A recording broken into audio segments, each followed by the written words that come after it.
Hello people! Comment ça va? Bon jeudi! Jeudi jeu? Hey, aujourd'hui, c'est une journée très grise à l'extérieur. En fait, il pleut. C'est mouillé. C'est très mouillé. On est même sorti dehors parce qu'on espérait pouvoir aller faire une activité. Et non. Mais non, il pleuvait trop. On n'est pas fait en chocolat, c'est juste que notre équipement allait un peu plus. Dans le fond, c'est moins facile filmer quand on a tout notre équipement avec nous. Fait qu'on s'est dit pourquoi pas revenir au Airbnb puis tout simplement vous faire un petit jeudi jeu, chose qu'on n'a pas fait depuis longtemps. Puis on va jouer à un jeu qu'on n'a pas joué depuis longtemps. On va jouer à Qui ment? Qui ment? Comment Oui. ça marche dans le fond? À tour de rôle, on vous raconte une histoire de voyage qui nous est arrivée ou pas. Puis, ben, c'est à vous de nous dire qui est-ce qui vous ment. Est-ce que c'est MJ qui vous ment? Est-ce que c'est Alex? Est-ce que c'est les deux qui vous ment? Ou est-ce que c'est personne? Fait que c'est ça, on vous raconte nos histoires à tour de rôle. Qui c'est qui va en premier? Toi. Moi? Oui, pour une fois. Ok, tasse-toi.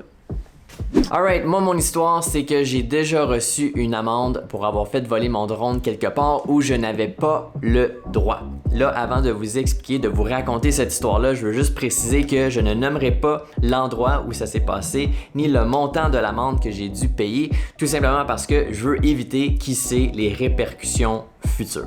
Alright, fait qu'on est à destination, je veux faire décoller mon drone, je veux le faire voler, alors je vérifie l'application DJI pour m'assurer que je ne suis pas dans un no-fly zone. Je vérifie et selon l'application, ben je suis pas dans le rouge, je peux faire décoller mon drone là où je suis. Fait que c'est ce que je fais voler le drone, je fais mes shots, je fais mon montage et on publie comme on le fait à l'habitude. Évidemment, dans le montage final, il y a quelques-uns de ces clips-là. Honnêtement, des clips que j'aimais beaucoup.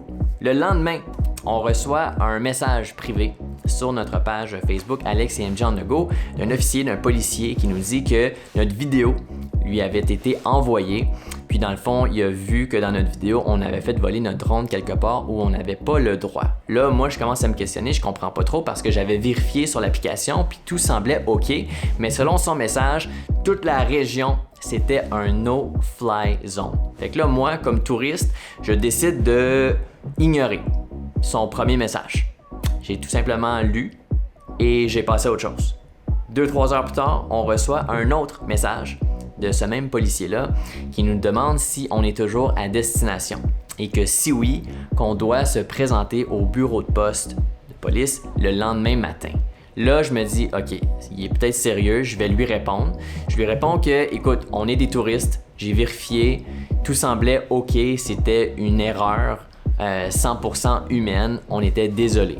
Il me répond, ouais, ça dérange pas, vous devez absolument vous présenter demain matin 8h AM à nos bureaux et nous, on aura des policiers qui vont vous intercepter à l'aéroport si vous essayez de quitter le pays. Là, on fait, OK, wow. Là, c'est du sérieux. On dit, OK, c'est beau, pas de problème, on va se voir demain matin. Fait que le lendemain matin, on se présente au poste de police. On entre dans le bureau de la personne qui nous avait contacté via messagerie la veille. Puis il commence à nous expliquer que l'endroit où on a fait voler notre drone, c'était un no-fly zone. Dans le fond, on n'avait pas le droit, c'était interdit pour n'importe qui de faire voler son drone là. Il a commencé à nous expliquer que les conséquences, ben, c'était d'avoir des amendes allant jusqu'à 100 000 $, confiscation du drone, jugement à la Cour suprême, on pouvait avoir jusqu'à 1 an d'emprisonnement. Bref, une belle grosse liste, plein de belles conséquences que tu veux pas avoir quand tu es un touriste. Une fois sa liste terminée, c'est là qu'il nous dit, bon, je comprends que vous êtes des touristes. Je comprends que vous n'avez pas fait voler votre drone là où vous mettiez la vie en danger des gens, vous avez fait voler par-dessus l'eau, etc. Donc, pour vous acquitter, j'ai tout de même pas le choix de vous donner une amende. Je vais vous demander de payer une amende qui est l'équivalent de 2 sandwichs.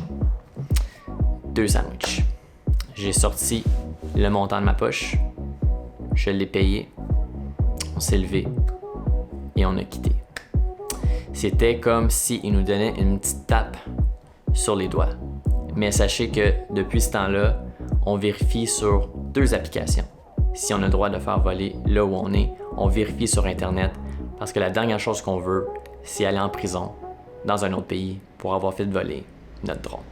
Alors moi, mon histoire, c'est que j'ai déjà envoyé mes cheveux par la poste. Alors je vous explique. Je vous ai révélé il y a pas longtemps dans une vidéo que fut une époque où j'avais des dreads. Mes dreads étaient vraiment longues, je les ai eues 3 ans de temps et elles me descendaient jusqu'en dessous du nombril. Et est arrivé un point que j'étais en voyage, une belle journée pluvieuse comme aujourd'hui, et l'activité du jour a été de couper mes dreads parce qu'il était temps. Mais ce qu'il faut comprendre, c'est que mes cheveux, mes dreads, étaient vraiment importantes pour moi. J'aimais le look, j'aimais ce que ça donnait et c'était une grosse décision à prendre. Mais j'ai quand même accepté. Je me suis dit, parfait, il est temps, après 3 ans, on va les couper. Alors pendant toute une soirée, l'activité, c'était de défaire mes dreads. Et c'était un processus vraiment très long, couette par couette. Jusqu'à un point, on s'est même dit, on finira jamais, donc il faut les couper. Alors on a regardé mes cheveux, on a dit, on va les couper à peu près à ton menton, puis ça va nous faire une bonne couette. Alors c'est ce qu'on a fait, on a coupé toutes ces couettes-là pour pouvoir défaire juste le dessus de la tête. Alors, cette couette-là s'est ramassée sur le plancher. Et puis là, je me disais, qu'est-ce que je pourrais faire avec ça? C'est pas vrai que je vais mettre ça dans la poubelle, j'y tiens trop. Alors il m'est venu une idée, je me suis dit, pourquoi ne pas prendre le moton de cheveux, aller à la poste et les poster au Canada chez mes parents? Alors, c'est ce que j'ai fait. J'ai ramassé le tas de cheveux, je suis allée à la poste, j'ai mis le tas de cheveux dans une boîte avec une note qui disait « Pour bien conserver, s'il vous plaît, les placer dans le congélateur. Merci. » Et j'ai refermé la boîte et je l'ai envoyé au Canada.